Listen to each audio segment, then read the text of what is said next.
나라를 위해 목숨을 바친 숭고한 선열들을 기리는 호국 보훈의 달입니다. 국회 국방위원회 소속으로서 우리 국방력 증대와 한미동맹 강화를 위해서 맹활약하고 계신 분입니다. 오늘은 국민의힘 이현승 국회의원과 이야기 나눠보겠습니다. 의원님 안녕하세요. 예, 반갑습니다. 예, 오랜만에 나와주셨습니다. 이른바 K국방이라고 해가지고 과거에 단순히 우리 영토를 지키는 이런 개념을 벗어나서 이제 우리 경제에도 톡톡히 역할들 하고 있는데 K국방 사업 중에서도 특별히 좀 관심을 가지신 부분들이 있지요. 다 아시다시피 BTS나 블랙핑크 등 K-팝이 전 세계적으로 휩쓸었습니다. 지금은 K-국방이, K-방산이 지금 뜨고 있습니다. 지난해 그 폴란드에 대한 그 수출, K2 전차, K9 자주포 등 약 100억 불에 가까운 그 수출이 이루어졌고, 지금 유럽 국가를 중심으로 해서 우리 K-방산에 대해서 많은 그 관심을 가지고 있습니다. 다 아시다시피 우리 부산의 가장 큰 현안은 2030 엑스포 유치입니다.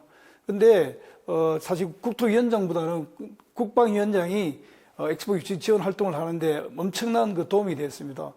제가 엑스포 유치를 위해서 해외 출장을 가서 상대국에 대해서 이야기를 해도 처음에는 잘 먹히지 않았는데 K방산에 대한 이야기를 하니까 굉장히 급격한 그 관심을 보여가지고 일정을 변경하면서까지 미팅을 하고 그랬습니다. 그만큼 우리 그 K방산이 전 세계에 미치는 영향이 엄청 크다라고 저는 그렇게 생각을 하고 있습니다. 또 지난해 워싱턴 한국전 참전용사 추모의 벽 건립을 기념하는 내용의 한미동맹 지속발전 촉구 결의안을 내기도 하셨습니다. 예, 그렇습니다. 한미동맹 70주년이기도 하고 예. 또 현충일을 맞아서 의미가 더 뜻깊은 것 같은데 설명 좀 해주시죠. 작년에 그 워싱턴 추모의 벽이 건립이 되었습니다. 이 추모의 벽은 2016년 당시에 미국 측에서 먼저 시작이 되었습니다. 우리 그 가장 큰 동맹국이고 유일한 동맹국이 미국에서 한국전 당시에 전사하신 분들의 이름을 새기는 추모의 벽 건립을 추진하고 있었습니다. 당연히 우리 제1동맹국, 우리 대한민국에서 도와야 되겠다 싶어서 제가 대표 발의를 해가지고 여야 의원들 많은 분들이 공동 발의를 해주셔가지고 그 결의안을 통과시켰고 그 결과 약 260억이 넘는 그 지원금을 우리 대한민국에서 제공을 했습니다. 그래서 작년에 그 7월 달에 추모벽이 완공이 되었고 그 당시 저를 비롯해서 국방부 장관, 보훈처 장관 그리고 주미대사 등이 참여를 했습니다. 여기에 대해서 또 미국 측에서 추모벽이 건립된 것에 대한 감사와 함께 한미 동맹에 대한 결의안을 미국 상원에서 통과를 시켰습니다. 그래서 제가 다시 또 우리 국회에서 결의안을 준비를 해가지고 미국 측에 대한 그 감사의 인사도 전하면서 한미동맹 70주년을 더 굳건히 하는 그런 결의안을 제가 대표로 발의를 하게 된 것입니다. 그리고 아까 또 국토위 시절에 또 얘기를 하셨는데 네. 우리 가덕진공항 조기 개항을 위해서 네네. 별도의 건설공단이 필요하다는 네. 내용의 이 법안을 대표 발의하셨어요. 예, 그렇습니다. 기재부 약간 반대를 하고 있는 것 같긴 한데 이게 조기 개항 위해서 반드시 필요한 조직인 거지요? 저는 그렇게 생각을 합니다. 그 대통령께서도 가장 많은 관심을 가지고 엑스포 개최 전인 2029년 12월까지 반드시 건설해내라고 주문을 하셨고 국토부에서 거기 맞춰서 건설하겠다고 했습니다. 인천 신공항 건설 당시에 처음에는 건설 지원단 비슷하게 이래서 출범을 했는데 결국에는 공단을 설립을 해서 인천공항을 완공을 했습니다. 그래서 저희들은 지금 시간이 별로 많이 주어지지 않았기 때문에 건설공단을 설립을 해가지고 보상에서부터 건립에 이르기까지 실무적인 지원을 뒷받침할 공단이 반드시 필요합니다.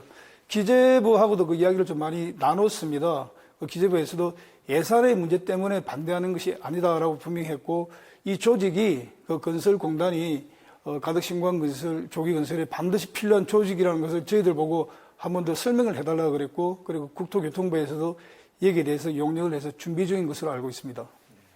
그리고 지역 현안과 관련한 질문을 드리겠는데 이 점포동 이 국방부 유휴부지에 광무 워터프론트 파크를 조성하자 이런 제안을 하셨고 구체적 움직임이 좀 시작이 된 것 같은데 현재 어느 단계에 와 있습니까? 예, 그렇습니다. 그동안 저희 지역에 군정보사 부지가 10수년 동안에 오랫동안 그 방치가 되어 있었습니다.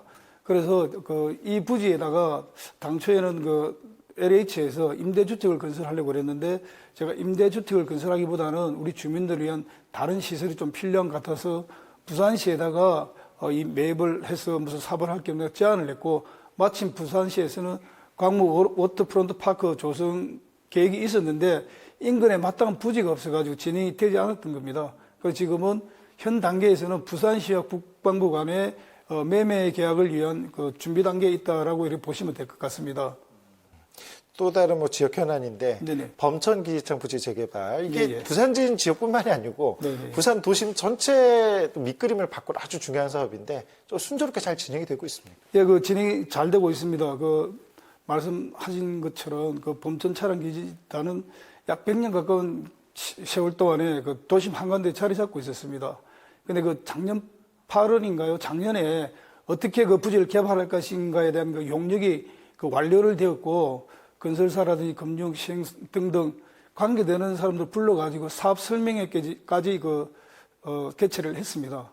지금 단계에서는 이제 앞으로 누가 사업의 시행을 할 것인지 사업 시행자를 선정하는 작업이 남아 있는데 당초에는 그 올 연말까지 사업 시행자를 그 선정을 하기로 했습니다만은 아마 조금 늦어져가지고 늦어도 내년 상반기 전까지는 누가 개발할 것인지 그 사업 시행자가 결정이 될 것 같습니다. 다 아시다시피 이 사업은 차량 정비단을 지금 부산시하고 이전을 해야 되는 사업입니다. 근데 우리가 그냥 아파트 이사하듯이 그냥 마음만 먹고 나를 정해놓고 이전하는 것이 아니고 똑같은 시설의 차량 정비단이 부산 신항에 건설되고 난 다음에 그 시설을 옮길 수 있습니다. 그러고 나서 이전하고 남은 부지에다가 아마 그 토양 같은 게 좀 오염이 되었을 겁니다. 그 정화 작업을 거친 후에 본격적인 그 개발은 제가 생각하기에 한 2030년부터 이루어지지 않을까 저는 그 생각을 하고. 자, 마지막 질문입니다. 이제 총선 1년도 남지 않았는데 이제 사선 의원에 도전하시게 됩니다. 임하시는 각오가 좀 남다르실 것 같은데요. 예, 정말 그 지역 주민들이 가분한 그 성원과 응원 덕분에 우리 부산 진구 을 지역은 과거에 그 초선들의 무덤이라 불릴 정도로 계속 초선만으로 바뀌었는데 저는 그 3선 의원까지 되어서 국토위원장, 국방위원장까지 역임을 하게 되었습니다. 만약에 그 제가 뭐 다음에 차기 또 된다면 국회에서 더 중요한 직을 맡아서 우리 그 대한민국 발전을 위해서 또 우리 부산을 위해서 더 큰 역할을 하지 않을까 이렇게 저는 생각을 하고요. 저는 누구보다도 부산 친구 을에서 태어나고 자라고 지금도 살고 있기 때문에 우리 지역 현안 구석구석까지 다 잘 챙기고 앞으로 어떻게 개발할 건지 대한 계획이 많이 서 있습니다. 그래서 지역 주민들과 함께 더 의논해서 보다 나은 부산 친구, 보다 나은 부산을 위해서 열심히 노력해 나가겠습니다. 네, 앞으로도 변함없이 성실한 의정 활동을 기대하겠습니다. 오늘 이렇게 나와주셔서 대단히 감사합니다. 감사합니다. 예.